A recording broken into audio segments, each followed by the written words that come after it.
Hey, welcome to Socialism for All. This file is being begun in November 2024, and it is Kapital, A Critique of Political Economy, Volume 1 by Karl Marx. If you like this video, please click like and subscribe, and consider supporting on Patreon or Buy Me a Coffee at patreon.com/socialismforall or buymeacoffee.com/socialismforall. There are links to Patreon and Buy Me a Coffee in the video description. So, Kapital.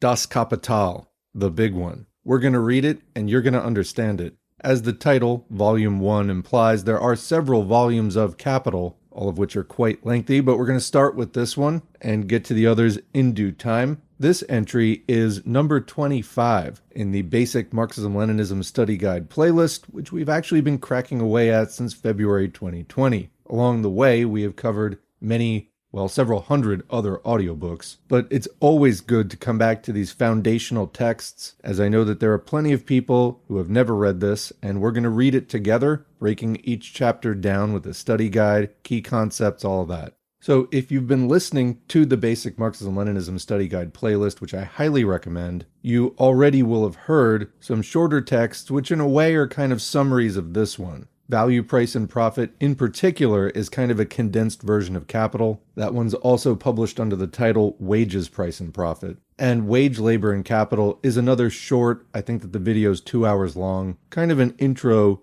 to a lot of the key concepts that are going to turn back up in Kapital, and which are foundational to Marx's analysis. We're going to talk a little bit more about that in just a moment, but before we do, I want to mention that we're going to be reading from the first English edition of Kapital. The first German edition was published in 1867, the first English edition published in 1887, which by that time the German version was already on the fourth edition, so really this is equivalent to the fourth German edition, as published by Progress Publishers, Moscow, USSR, and we're going to be reading from the Marxists' Internet Archive version, which I will put a link to in the video description as always. As we're recording this in November 2024, we're going to be posting the book chapter by chapter. So this first installment is just the prefaces. Well, mostly prefaces, but there's also two afterwords to the second German edition and the French edition, which could also serve as prefaces to this later edition because they discuss things that were changed in the text and give other context. But before we even get to the prefaces, I'd like to just take a minute to talk about the significance of this work.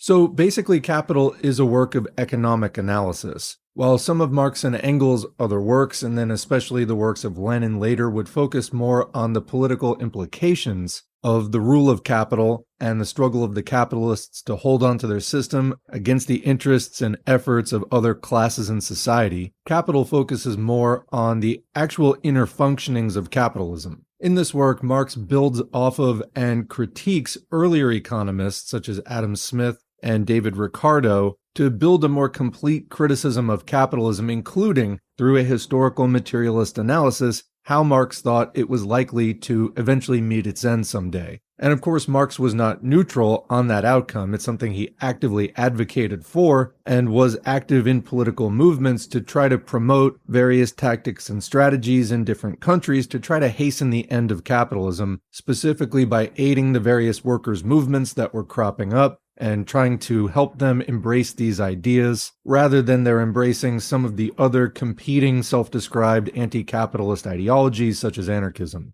Some of the major ideas in this first volume of Kapital include the commodity, which Marx described as the basic unit of capitalism, being valuable in capitalism both for use, in as far as whatever the thing can be used for, and in exchange. This may sound very simple, but it's very important to have a solid grasp of these concepts, which form the basis of Marx's understanding of capitalism and the eventual rise of socialism. Also key in this work is the concept of surplus value. Marx showed that the extraction of surplus value is the source of profit in the capitalist system. This is basically the products of labor that the capitalist requires from the worker that they're not paid for, basically as the price of employment. We'll get into more details about that, of course, when we get into the book. But basically, Marx showed that production in capitalism is inherently exploitative. And another major concept in this work is the process of capital accumulation. Again, in describing the inner workings of capitalism, here Marx describes how capital moves through the circuit of capital, the aim of which is for capitalists to get richer by multiplying their capital. So it's a long work, very detailed. We go through the labor theory of value, Marx's vision of it versus earlier economists, and much more. And before we get into it, again, I just want to recommend that you don't start with Kapital. That's not to say that you can't understand Kapital if this is your starting point. And we are going to try to present it in as accessible a way as possible so that no matter where you're starting from, you can get the most out of it that you can. But again, I would recommend that you go and listen to the earlier portions of the Basic Marxism-Leninism Study Guide playlist first, because it will introduce you to a lot of the important concepts in other words and other forms. It'll also help you adjust to Marx's style of writing, and overall make the subject just more familiar and give you more of a head start. But that said, let's get into the prefaces. We're going to start with Marx's thank you letter to Engels. This is dated the 16th of August, 1867, 2 a.m. Dear Fred, have just finished correcting the last sheet, 49th of the book, so this volume is finished. I owe it to you alone that it was possible. Without your self-sacrifice for me, I could not possibly have managed the immense labor demanded by the 3 volumes. I embrace you full of thanks. Salut, my dear valued friend, K. Marx. Then there's a dedication. This work is dedicated to my unforgettable friend, Wilhelm Wolff, intrepid, faithful, noble protagonist of the proletariat. Born in Tarnow on June 21st, 1809, died in exile in Manchester on May 9, 1864. And commenting, the well-known academic Richard Wolff claims to be a distant relative of that Wilhelm Wolff. Next is the 1867 preface to the first German edition. The work, the first volume of which I now submit to the public, forms the continuation of my contribution to the criticism of political economy published in 1859. The long pause between the first part and the continuation is due to an illness of many years' duration that again and again interrupted my work. The substance of that earlier work is summarized in the first 3 chapters of this volume. This is not done merely for the sake of connection and completeness. The presentation of the subject matter is improved. As far as the circumstances in any way permit, many points only hinted at in the earlier book are here worked out more fully, whilst conversely, points worked out fully there are only touched upon in this volume.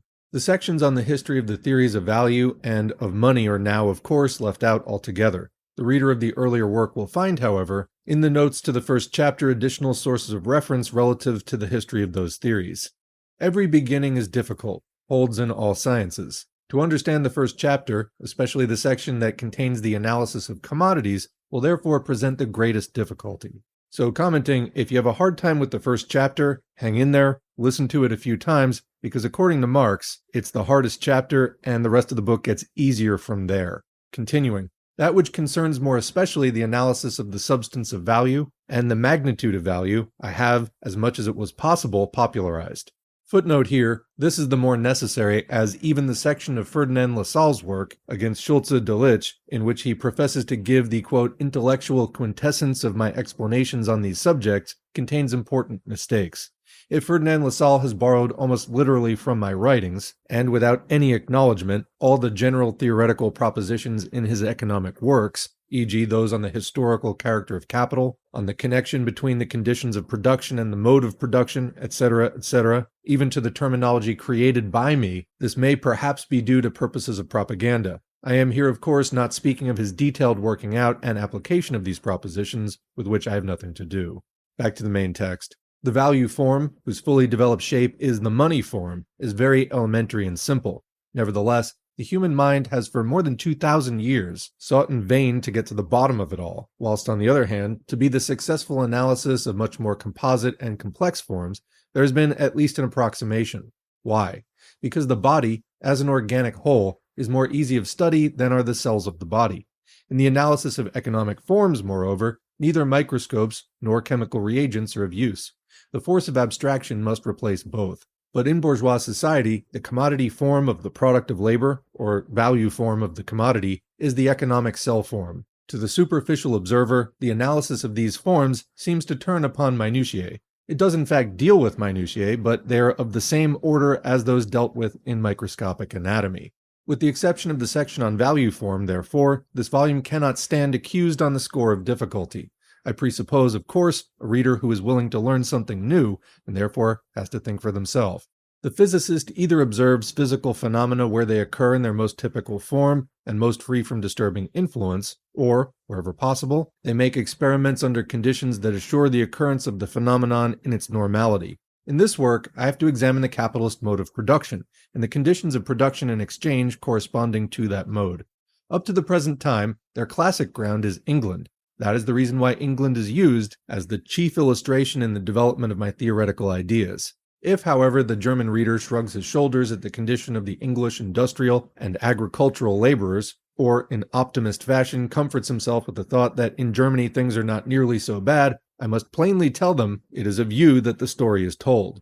Intrinsically, it is not a question of the higher or lower degree of development of the social antagonisms that result from the natural laws of capitalist production. It is a question of these laws themselves, of these tendencies working with iron necessity toward inevitable results.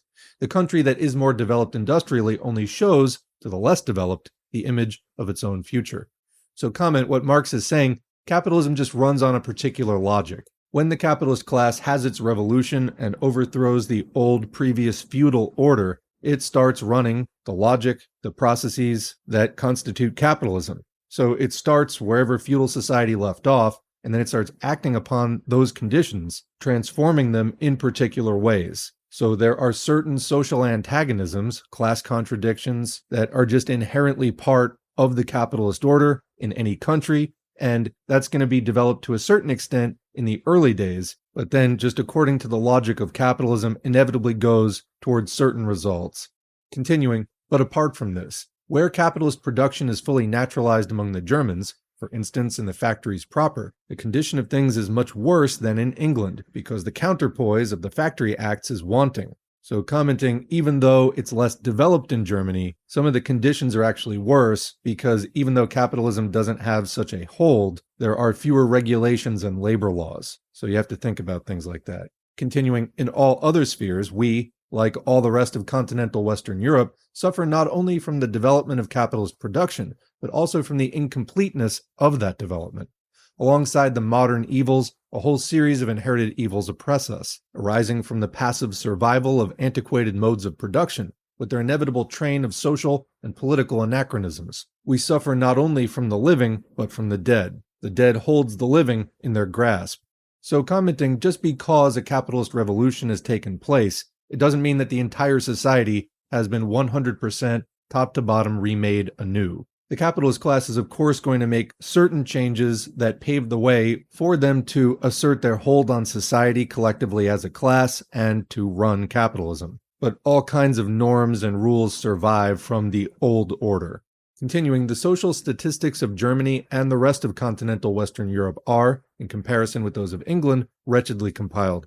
But they raise the veil just enough to let us catch a glimpse of the Medusa head behind it. We should be appalled at the state of things at home if, as in England, our governments and parliaments appointed periodically commissions of inquiry into economic conditions. If these commissions were armed with the same plenary powers to get at the truth, if it was possible to find for this purpose men as competent, as free from partisanship and respective persons as are the English factory inspectors, her medical reporters on public health, her commissioners of inquiry into the exploitation of women and children, into housing and food, Perseus wore a magic cap down over his eyes and ears as a make-believe that there are no monsters. Let us not deceive ourselves on this. As in the 18th century, the American War of Independence sounded the tocsin for the European middle class, so that in the 19th century, the American Civil War sounded it for the European working class. In England, the process of social disintegration is palpable. When it has reached a certain point, it must react on the continent. There, it will take a form more brutal or more humane, according to the degree of development of the working class itself. Apart from higher motives, therefore, their own most important interests dictate to the classes that are for the nonce the ruling ones, the removal of all legally removable hindrances to the free development of the working class. For this reason, as well as others, I have given so large a space in this volume to the history, the details, and the results of English factory legislation.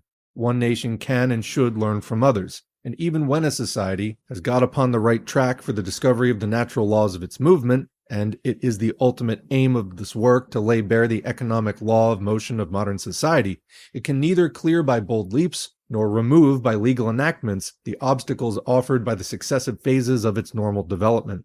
But it can shorten and lessen the birth pangs. To prevent possible misunderstanding, a word. I paint the capitalist and the landlord in no sense through rose-tinted glasses, but here individuals are dealt with only insofar as they are the personifications of economic categories, embodiments of particular class relations and class interests.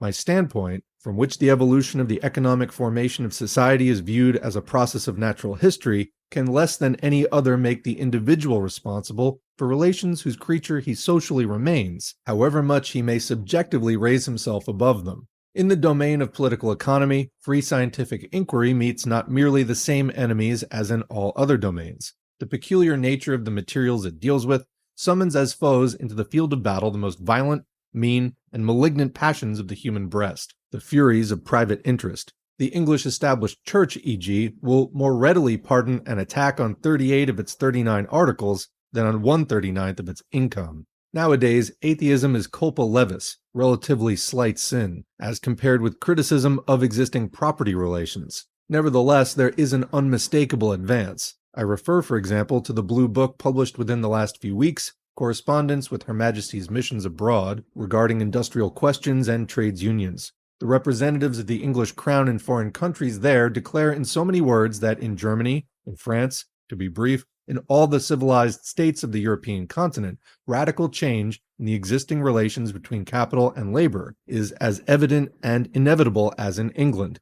At the same time, on the other side of the Atlantic Ocean, Mr. Wade, Vice President of the United States, declared in public meetings that, after the abolition of slavery, a radical change of the relations of capital and of property and land is next upon the order of the day. These are signs of the times, not to be hidden by purple mantles or black cassocks. They do not signify that tomorrow a miracle will happen. They show that, within the ruling classes themselves, a foreboding is dawning, that the present society is no solid crystal, but an organism capable of change, and it is constantly changing.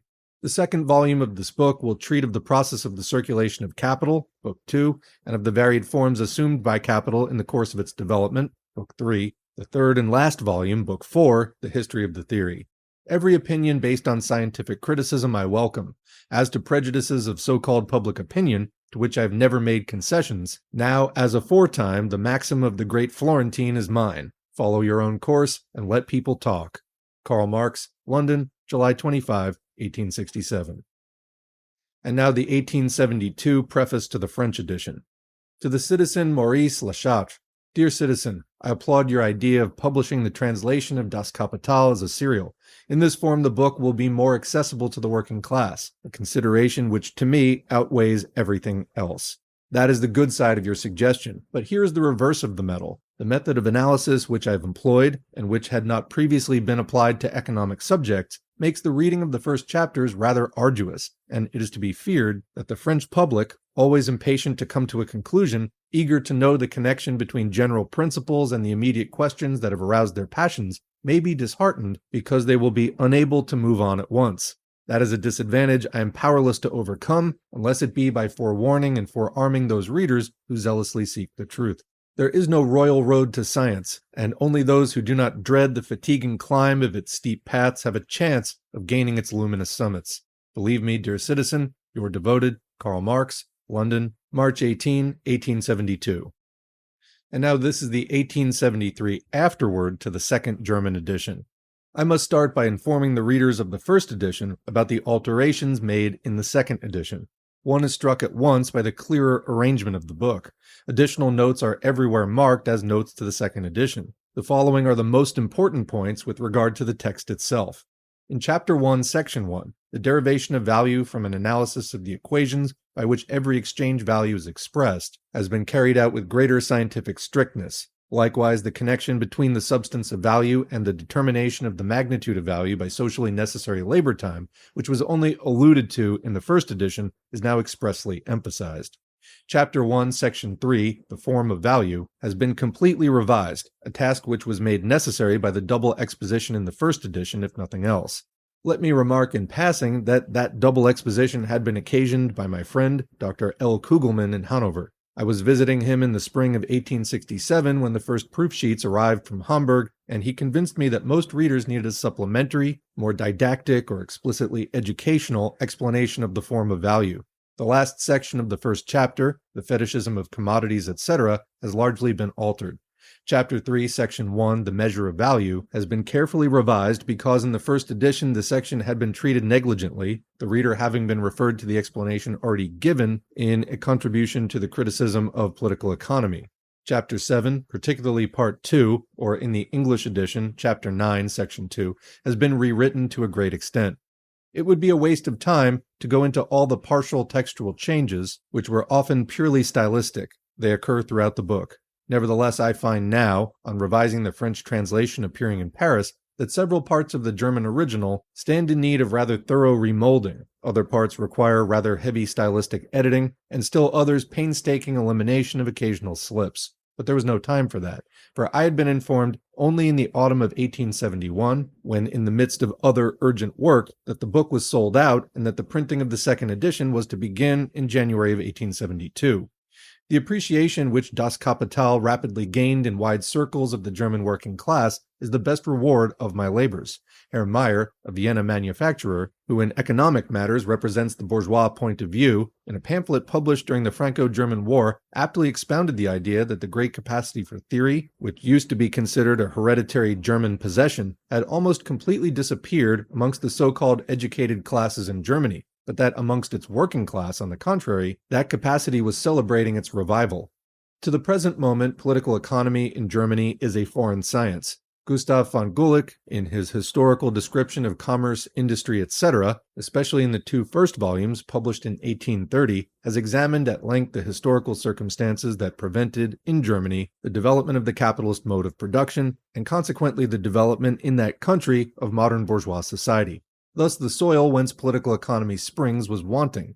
This, quote, science had to be imported from England and France as a ready-made article. Its German professors remained schoolboys. The theoretical expression of a foreign reality was turned in their hands into a collection of dogmas, interpreted by them in terms of the petty trading world around them, and therefore misinterpreted. The feeling of scientific impotence, a feeling not wholly to be repressed, and the uneasy consciousness of having to touch a subject in reality foreign to them, was but imperfectly concealed, either under a parade of literary and historical erudition, or by an admixture of extraneous material, borrowed from the so-called cameral sciences, a medley of smatterings, through whose purgatory the hopeful candidate for the German bureaucracy has to pass.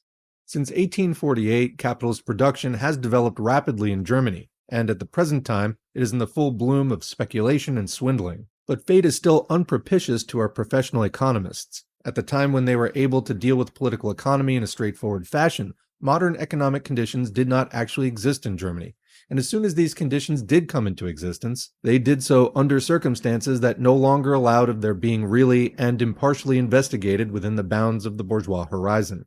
Insofar as political economy remains within that horizon, insofar, i.e., as the capitalist regime is looked upon as the absolutely final form of social production, instead of as a passing historical phase of its evolution, political economy can remain a science only so long as the class struggle is latent or manifests itself only in isolated and sporadic phenomena.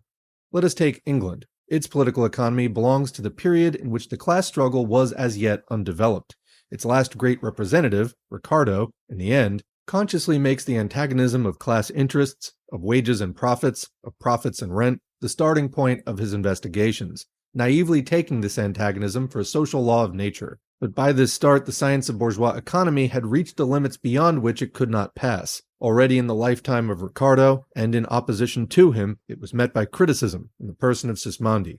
And a footnote here, see Marx's work, A Contribution to the Criticism of Political Economy. Back to the main text.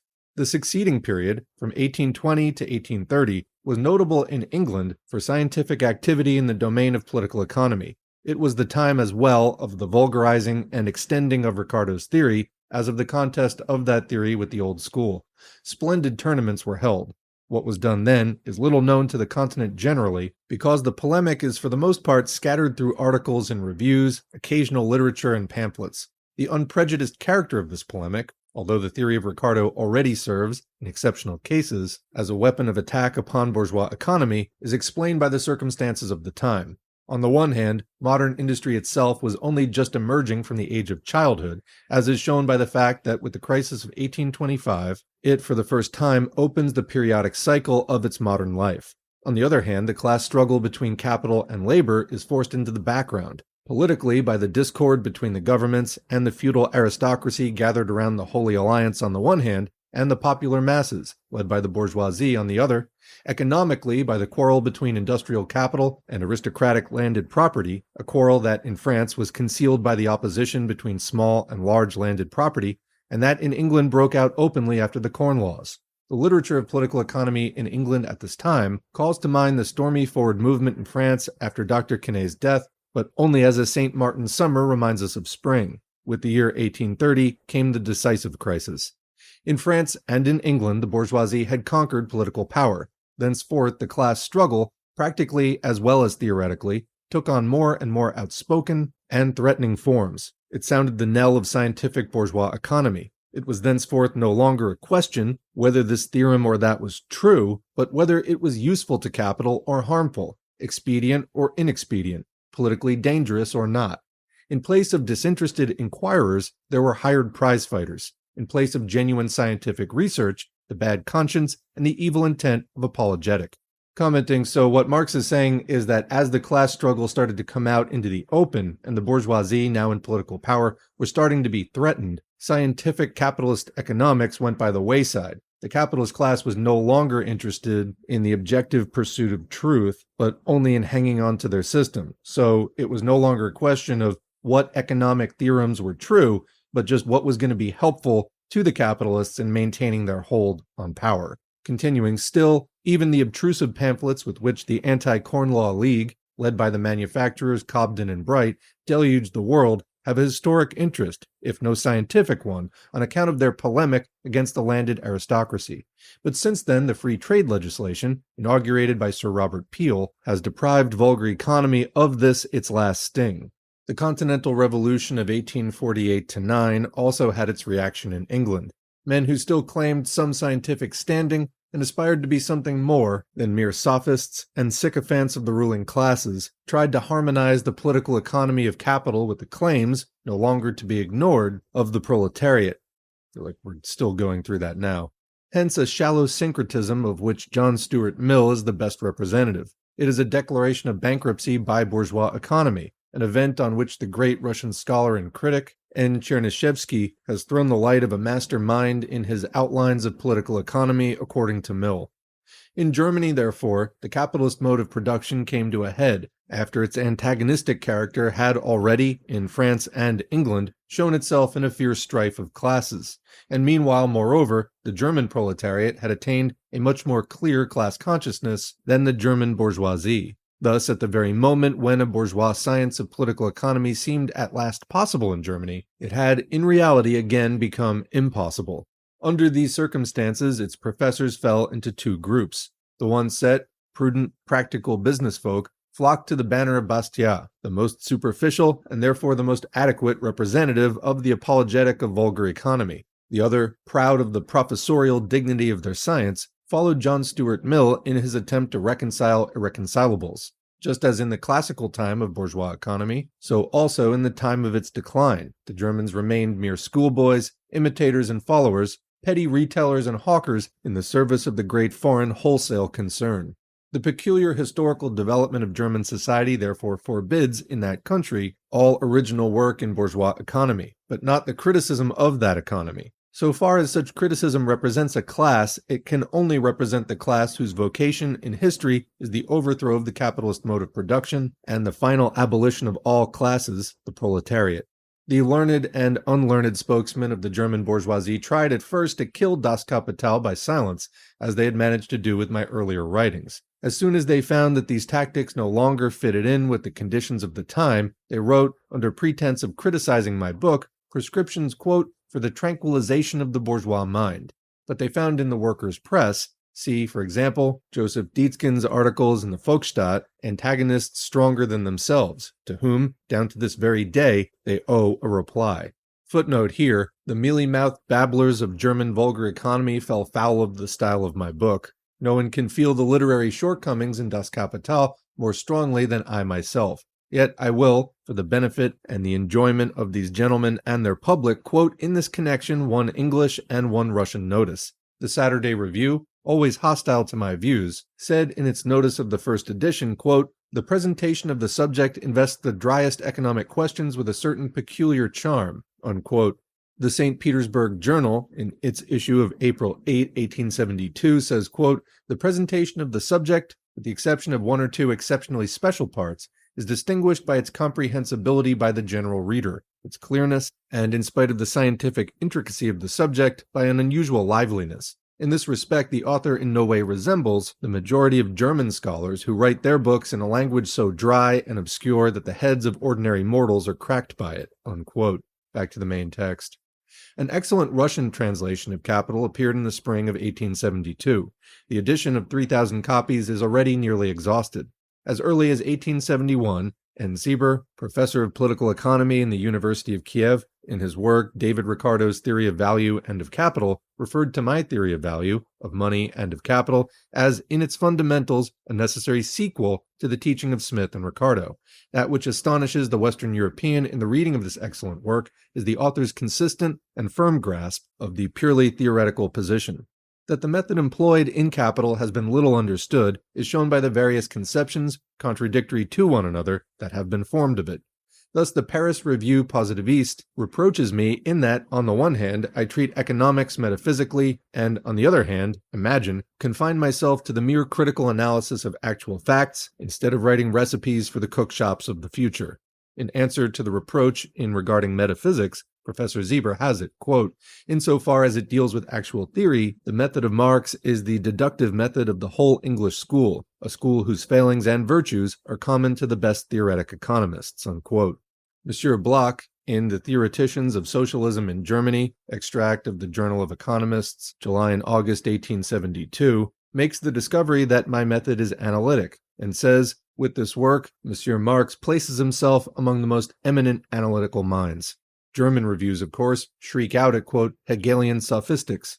The European Messenger of St. Petersburg, in an article dealing exclusively with the method of Das Kapital, finds my method of inquiry severely realistic, but my method of presentation, unfortunately, German dialectical. It says, quote, "At first sight, if the judgment is based on the external form of the presentation of the subject, Marx is the most ideal of ideal philosophers, always in the German, i.e. the bad sense of the word. But in point of fact, he is infinitely more realistic than all his forerunners in the work of economic criticism. He can in no sense be called an idealist," unquote.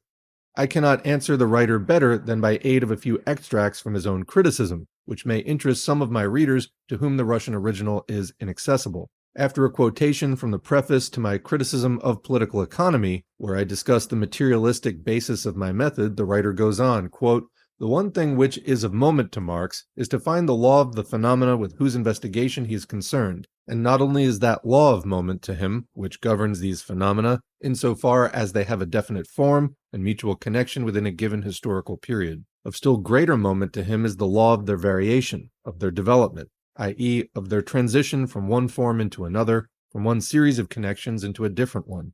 This law once discovered, he investigates in detail the effects in which it manifests itself in social life. Consequently, Marx only troubles himself about one thing, to show, by rigid scientific investigation, the necessity of successive determinate orders of social conditions, and to establish, as impartially as possible, the facts that serve him for fundamental starting points. For this, it is quite enough if he proves at the same time both the necessity of the present order of things and the necessity of another order into which the first must inevitably pass over. Continuing, and this all the same, whether men believe or do not believe it, whether they are conscious or unconscious of it. Marx treats the social movement as a process of natural history, governed by laws not only independent of human will, consciousness, and intelligence, but rather, on the contrary, determining that will, consciousness, and intelligence. If in the history of civilization the conscious element plays a part so subordinate, then it is self-evident that a critical inquiry, whose subject matter is civilization, can, less than anything else, have for its basis any form of, or any result of, consciousness. That is to say, that not the idea, but the material phenomenon alone can serve as its starting point. Such an inquiry will confine itself to the confrontation and the comparison of a fact, not with ideas, but with another fact.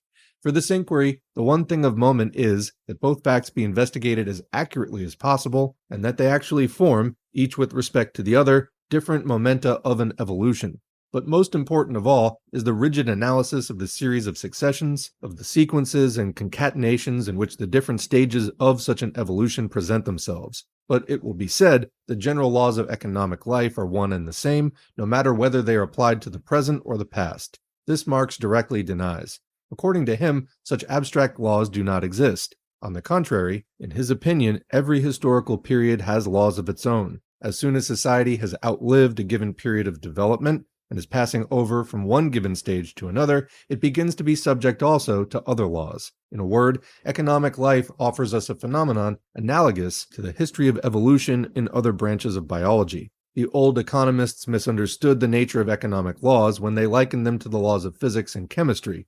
A more thorough analysis of phenomena shows that social organisms differ among themselves as fundamentally as plants or animals. Nay, one and the same phenomenon falls under quite different laws in consequence of the different structure of those organisms as a whole, of the variations of their individual organs, of the different conditions in which those organs function, etc. Marx, e.g., denies that the law of population is the same at all times and in all places. He asserts, on the contrary, that every stage of development has its own law of population. With the varying degree of development of productive power, social conditions and the laws governing them vary too.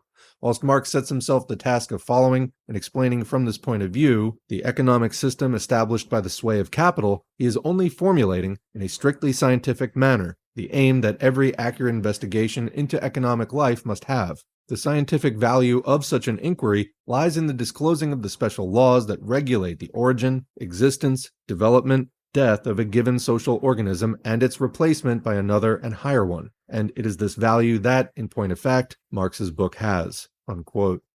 Whilst the writer pictures what he takes to be actually my method, in this striking, and as far concerns my own application of it, generous way, what else is he picturing but the dialectic method?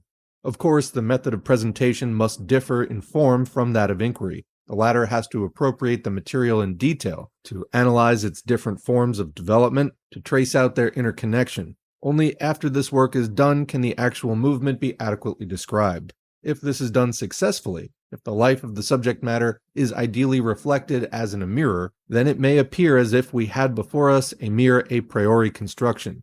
My dialectic method is not only different from the Hegelian, but is its direct opposite. To Hegel, the life process of the human brain, i.e. the process of thinking, which, under the name of the capital I idea, he even transforms into an independent subject, is the demiurgos of the real world, and the real world is only the external, phenomenal form of the idea. With me, on the contrary, the ideal is nothing else than the material world reflected by the human mind and translated into forms of thought.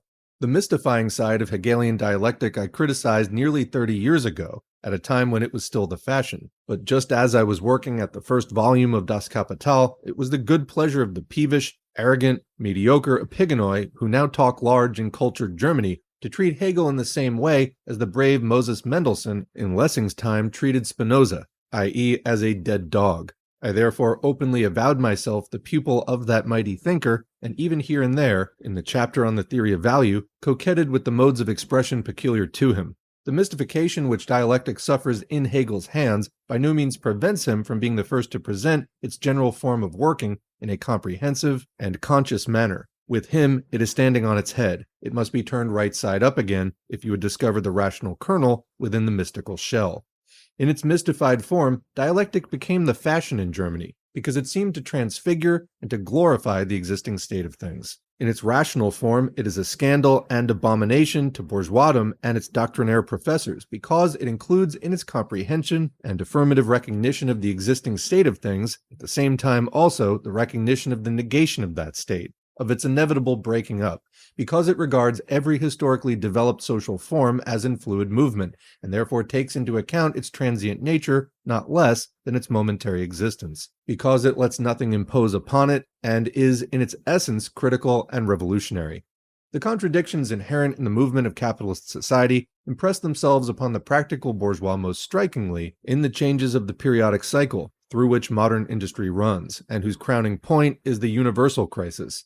That crisis is once again approaching, although as yet but in its preliminary stage, and by the universality of its theater and the intensity of its action, it will drum dialectics even into the heads of the mushroom upstarts of the new, Holy Prusso-German Empire. Karl Marx, London, January 24, 1873. And now the 1875 Afterword to the French edition. Mr. J. Roy set himself the task of producing a version that would be as exact and even literal as possible, and has scrupulously fulfilled it. But his very scrupulosity has compelled me to modify his text, with a view to rendering it more intelligible to the reader. These alterations, introduced from day to day, as the book was published in parts, were not made with equal care, and were bound to result in a lack of harmony and style. Having once undertaken this work of revision, I was led to apply it also to the basic original text, the second German edition, to simplify some arguments, to complete others, to give additional historical or statistical material, to add critical suggestions, etc. Hence, whatever the literary defects of this French edition may be, it possesses a scientific value independent of the original, and should be consulted even by readers familiar with German. Below I give the passages in the afterword to the second German edition, which treat of the development of political economy in Germany and the method employed in the present work. Karl Marx, London, April 28, 1875. We now go to the 1883 preface to the third German edition, and this and the next two prefaces were written by Engels. Marx was not destined to get this, the third edition, ready for press himself. The powerful thinker, to whose greatness even his opponents now make obeisance, died on March 14, 1883.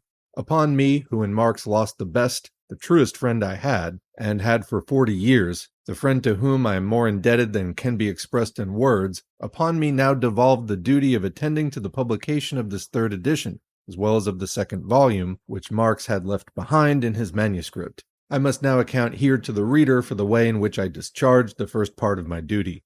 It was Marx's original intention to rewrite a great part of the text of Volume 1, to formulate many theoretical points more exactly, insert new ones, and bring historical and statistical materials up to date.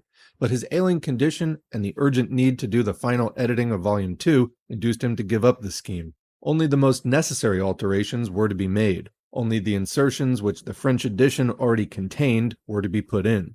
Among the books left by Marx, there was a German copy which he himself had corrected here and there and provided with references to the French edition. Also a French copy in which he had indicated the exact passages to be used.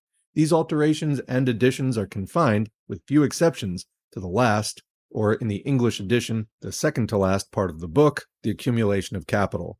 Here the previous text followed the original draft more closely than elsewhere, while the preceding sections had been gone over more thoroughly. The style was therefore more vivacious, more of a single cast, but also more careless, studded with anglicisms and in parts unclear. There were gaps here and there in the presentation of arguments, some important particulars merely being alluded to. With regard to the style, Marx had himself thoroughly revised several subsections, and thereby had indicated to me here, as well as in numerous oral suggestions, the length to which I could go in eliminating English technical terms and other anglicisms. Marx would, in any event, have gone over the additions and supplemental texts, and have replaced the smooth French with his own terse German. I had to be satisfied when transferring them with bringing them into maximum harmony with the original text. Thus, not a single word was changed in this third edition without my firm conviction that the author would have altered it himself. It would never occur to me to introduce into Das Kapital the current jargon in which German economists are wont to express themselves. That gibberish in which, for instance, one who for cash has others give them their labor is called a labor giver, Arbeitgeber, and one whose labor is taken away from him for wages is called a labor taker, Arbeitnehmer. In French, too, the word travail is used in everyday life in the sense of occupation, but the French would rightly consider any economist crazy should he call the capitalist a donneur de travail, a labor giver, or the worker a receveur de travail, a labor taker.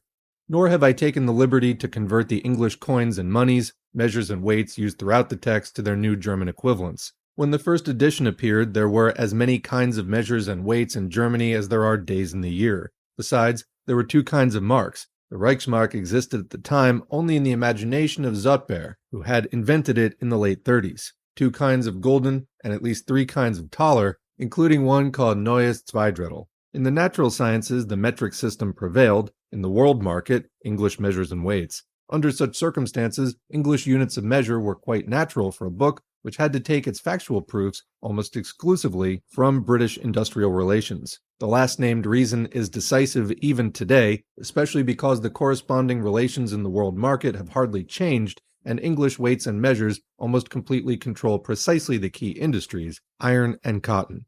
In conclusion, a few words on Marx's art of quotation, which is so little understood. When they are pure statements of fact or descriptions, the quotations from the English Blue Books, for example, serve of course as simple documentary proof. But this is not so when the theoretical views of other economists are cited. Here the quotation is intended merely to state where, when, and by whom an economic idea conceived in the course of development was first clearly enunciated. Here the only consideration is that the economic conception in question must be of some significance to the history of science, that it is the more or less adequate theoretical expression of the economic situation of its time. But whether this conception still possesses any absolute or relative validity from the standpoint of the author, or whether it has already become wholly past history, is quite immaterial. Hence these quotations are only a running commentary to the text, a commentary borrowed from the history of economic science, and establish the dates and originators of certain of the more important advances in economic theory. And that was a very necessary thing in a science whose historians have so far distinguished themselves only by tendentious ignorance characteristic of careerists. It will now be understandable why Marx, in consonance with the afterword to the second edition, only in very exceptional cases had occasion to quote German economists. There is hope that the second volume will appear in the course of 1884. Frederick Engels, London, November 7, 1883. Now the 1886 preface to the English edition, also by Engels. The publication of an English version of Das Kapital needs no apology. On the contrary, an explanation might be expected why this English version has been delayed until now, seeing that for some years past the theories advocated in this book have been constantly referred to, attacked and defended, interpreted and misinterpreted in the periodical press and the current literature of both England and America. When, soon after the author's death in 1883, it became evident that an English edition of the work was really required, Mr. Samuel Moore, for many years a friend of Marx and of the present writer, and than whom perhaps no one is more conversant with the book itself, consented to undertake the translation which the literary executors of Marx were anxious to lay before the public. It was understood that I should compare the manuscript with the original work and suggest such alterations as I might deem advisable. When, by and by, it was found that Mr. Moore's professional occupations prevented him from finishing the translation as quickly as we all desired, we gladly accepted Dr. Aveling's offer to undertake a portion of the work. At the same time, Mrs. Aveling, Marx's youngest daughter, offered to check the quotations and to restore the original text of the numerous passages taken from English authors and blue books and translated by Marx into German. This has been done throughout, with but a few unavoidable exceptions. The following portions of the book have been translated by Dr. Aveling. Chapters 10, The Working Day, and 11, Rate and Mass of Surplus Value. Part 6, Wages, comprising chapters 19 to 22. From chapter 24, section 4, Circumstances that, etc., to the end of the book, comprising the latter part of chapter 24, chapter 25, and the whole of part 8, chapters 26 to 33, and the two authors' prefaces. All the rest of the book has been done by Mr. Moore. While thus each of the translators is responsible for his share of the work only, I bear a joint responsibility for the whole. The third German edition, which has been the basis of our work throughout, was prepared by me in 1883 with the assistance of notes left by the author, indicating the passages of the second edition to be replaced by designated passages from the French text published in 1873, comment which was already discussed in previous sections. Continuing, the alterations thus effected in the text of the second edition generally coincided with changes prescribed by Marx in a set of manuscript instructions for an English translation that was planned about 10 years ago in America, but abandoned chiefly for want of a fit and proper translator. This manuscript was placed at our disposal by our old friend Mr. F.A. Sorge of Hoboken, New Jersey. It designates some further interpolations from the French edition, but being so many years older than the final instructions for the third edition, I didn't consider myself at liberty to make use of it otherwise than sparingly, and chiefly in cases where it helped us over difficulties. In the same way, the French text has been referred to in most of the difficult passages as an indicator of what the author himself was prepared to sacrifice wherever something of the full import of the original had to be sacrificed in the rendering. There is, however, one difficulty we could not spare the reader: the use of certain terms in a sense different from what they have, not only in common life, but in ordinary political economy. But this was unavoidable. Every new aspect of a science involves a revolution in the technical terms of that science. This is best shown by chemistry, where the whole of the terminology is radically changed about once in 20 years, and where you will hardly find a single organic compound that has not gone through a whole series of different names. Political economy has generally been content to take, just as they were, the terms of commercial and industrial life, and to operate with them, entirely failing to see that by so doing, it can find itself within the narrow circle of ideas expressed by those terms.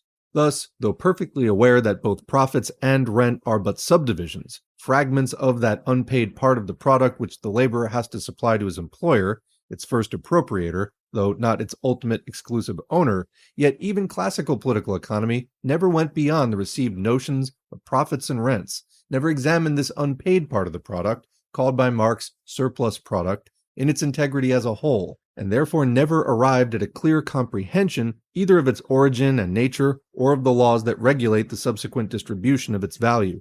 Similarly, all industry, not agricultural or handicraft, is indiscriminately comprised in the term of manufacture, and thereby the distinction is obliterated between two great and essentially different periods of economic history: the period of manufacture proper, based on the division of manual labor, and the period of modern industry, based on machinery. It is, however, self-evident that a theory which views modern capitalist production as a mere passing stage in the economic history of mankind must make use of terms different from those habitual to writers who look upon that form of production as imperishable and final. A word respecting the author's method of quoting may not be out of place. In the majority of cases, the quotations serve, in the usual way, as documentary evidence in support of assertions made in the text. But in many instances, passages from economic writers are quoted in order to indicate when, where, and by whom a certain proposition was for the first time clearly enunciated. This is done in cases where the proposition quoted is of importance as being a more or less adequate expression of the conditions of social production and exchange prevalent at the time, and quite irrespective of Marx's recognition or otherwise of its general validity. These quotations, therefore, supplement the text by a running commentary taken from the history of the science. Our translation comprises the first book of the work only, but this first book is in a great measure a whole in itself, and has for 20 years ranked as an independent work. The second book, edited in German by me in 1885, is decidedly incomplete without the third, which can't be published before the end of 1887. When Book 3 has been brought out in the original German, it will then be soon enough to think about preparing an English edition of both. Das Kapital is often called on the continent the Bible of the working class. That the conclusions arrived at in this work are daily more and more becoming the fundamental principles of the great working class movement, not only in Germany and Switzerland, but in France, in Holland and Belgium, in America, and even in Italy and Spain. That everywhere the working class more and more recognizes, in these conclusions, the most adequate expression of its condition and of its aspirations. Nobody acquainted with that movement will deny. And in England, too, the theories of Marx, even at this moment, exercise a powerful influence upon the socialist movement, which is spreading in the ranks of, quote, cultured people, no less than in those of the working class. But that is not all. The time is rapidly approaching when a thorough examination of England's economic position will impose itself as an irresistible national necessity. The working of the industrial system of this country, impossible without a constant and rapid extension of production, and therefore of markets, is coming to a dead stop.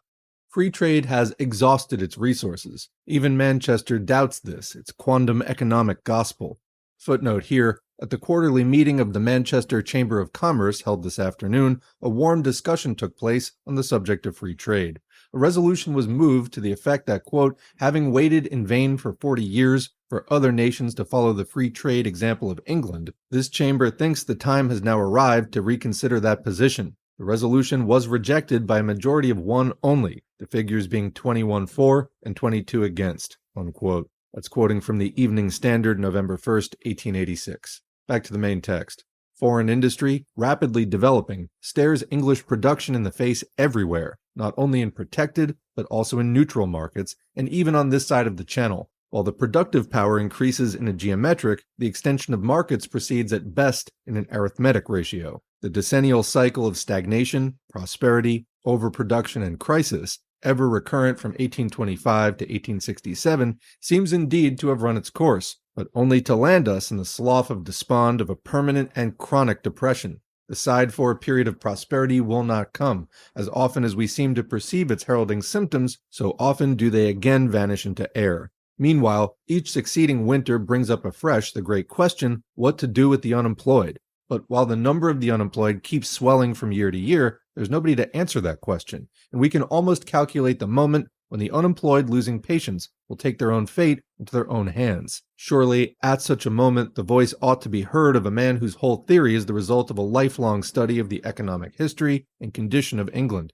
and whom that study led to the conclusion that, at least in Europe, England is the only country where the inevitable social revolution might be effected entirely by peaceful and legal means. He certainly never forgot to add that he hardly expected the English ruling classes to submit without a, quote, pro-slavery rebellion to this peaceful and legal revolution.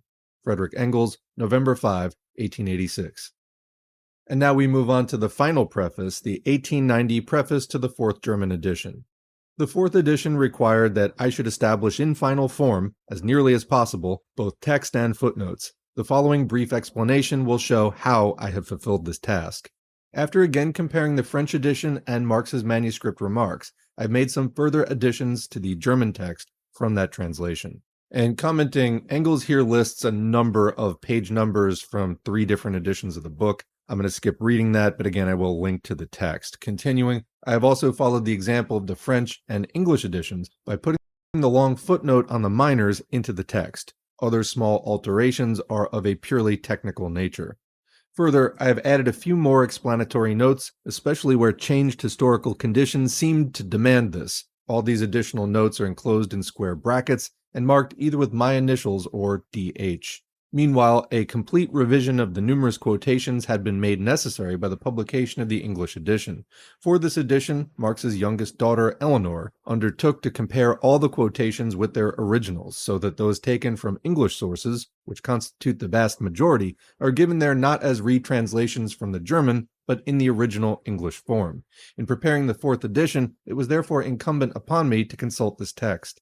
The comparison revealed various small inaccuracies. Page numbers wrongly indicated, due partly to mistakes in copying from notebooks, and partly to the accumulated misprints of 3 editions. Misplaced quotation or omission marks, which cannot be avoided when a mass of quotations is copied from notebook extracts. Here and there, some rather unhappy translations of a word, particular passages quoted from the old Paris notebooks of 1843 to 45, when Marx did not know English and was reading English economists in French translations, so that the double translation yielded a slightly different shade of meaning, e.g. in the case of Stuart, or etc., where the English text had now to be used, and other similar instances of trifling inaccuracy or negligence. But anyone who compares the fourth edition with the previous ones can convince himself that all this laborious process of emendation has not produced the smallest change in the book worth speaking of. There was only one quotation which could not be traced, the one from Richard Jones. Marx probably slipped up when writing down the title of the book.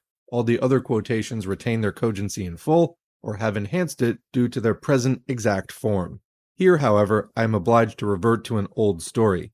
I know of only one case in which the accuracy of a quotation given by Marx has been called in question, but as the issue dragged beyond his lifetime, I cannot well ignore it here. On March 7, 1872, there appeared in the Berlin Concordia, organ of the German Manufacturers Association, an anonymous article entitled How Karl Marx Quotes. It was here asserted, with an effervescence of moral indignation and unparliamentary language, that the quotation from Gladstone's budget speech of April 16, 1863, in the inaugural address of the International Workingmen's Association, 1864, and repeated in Kapital, Volume 1, had been falsified, that not a single word of the sentence, quote, "This intoxicating augmentation of wealth and power is entirely confined to classes of property," unquote, was to be found in the semi-official stenographic report in Hansard. Quote, "But this sentence is nowhere to be found in Gladstone's speech. Exactly the opposite is stated there," unquote. In bold type, quote, "This sentence, both in form and substance, is a lie inserted by Marx," unquote. End bold text.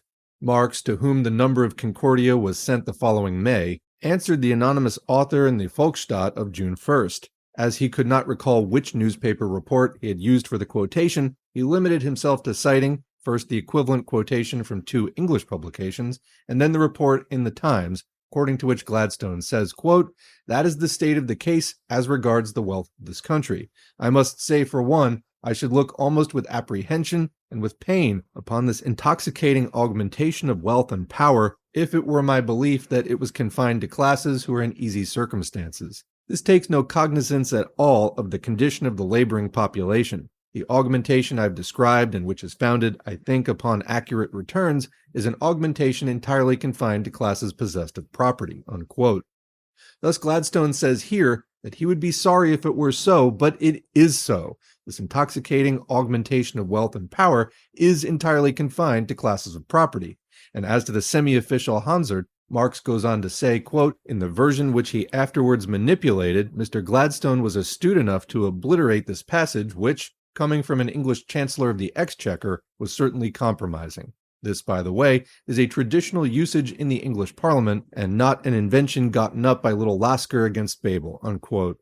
The anonymous writer gets angrier and angrier. In his answer in Concordia, July 4th, he sweeps aside second-hand sources and demurely suggests that it is the, quote, "custom to quote parliamentary speeches from the stenographic report," adding, however, that the Times report, which includes the, quote, "falsified" sentence, and the Hansard report, which omits it, are, quote, "substantially incomplete agreement," while the Times report likewise contains, quote, "the exact opposite to that notorious passage in the inaugural address," unquote. This fellow carefully conceals the fact that the Times report explicitly includes that self-same notorious passage alongside of its alleged opposite. Despite all this, however, the anonymous one feels that he has stuck fast, and that only some new dodge can save him.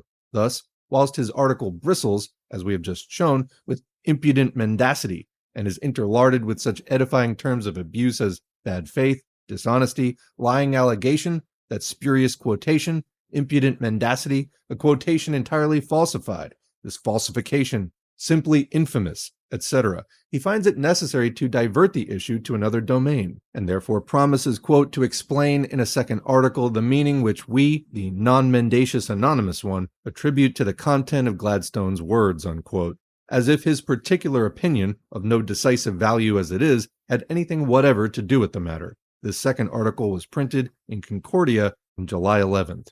Marx replied again in the Volksstadt of August 7th, now giving also the reports of the passage in question from the Morning Star and the Morning Advertiser of April 17, 1863. According to both reports, Gladstone said that he would look with apprehension, etc., upon this intoxicating augmentation of wealth and power if he believed it to be confined to, quote, "classes in easy circumstances," unquote.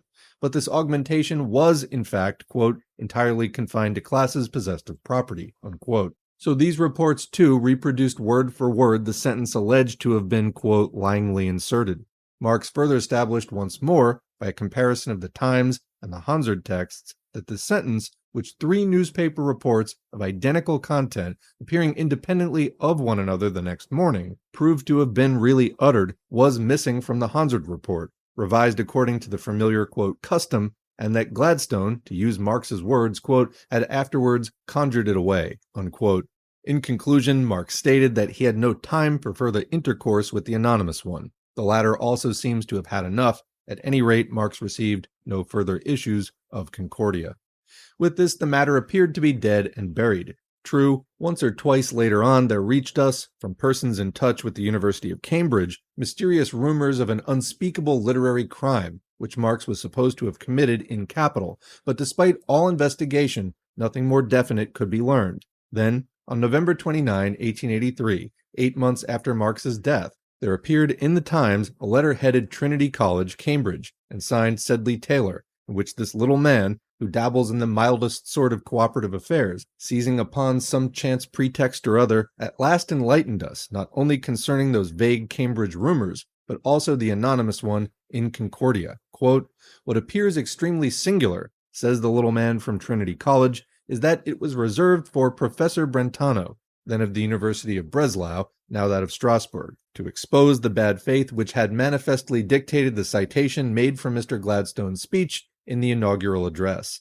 Herr Karl Marx, who attempted to defend the citation, had the hardihood, in the deadly shifts to which Brentano's masterly conduct of the attack speedily reduced him, to assert that Mr. Gladstone had manipulated the report of his speech in the Times of April 17, 1863, before it appeared in Hansard, in order to obliterate a passage which was certainly compromising for an English Chancellor of the Exchequer.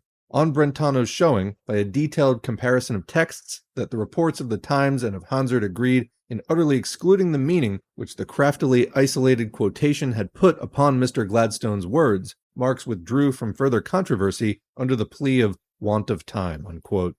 So that was at the bottom of the whole business, and thus was the anonymous campaign of Herr Brentano in Concordia gloriously reflected in the productively cooperating imagination of Cambridge. Thus he stood, sword in hand, and thus he battled in his, quote, masterly conduct of the attack, this St. George of the German Manufacturers Association, whilst the infernal dragon Marx, quote, in deadly shifts, speedily breathed his last at his feet.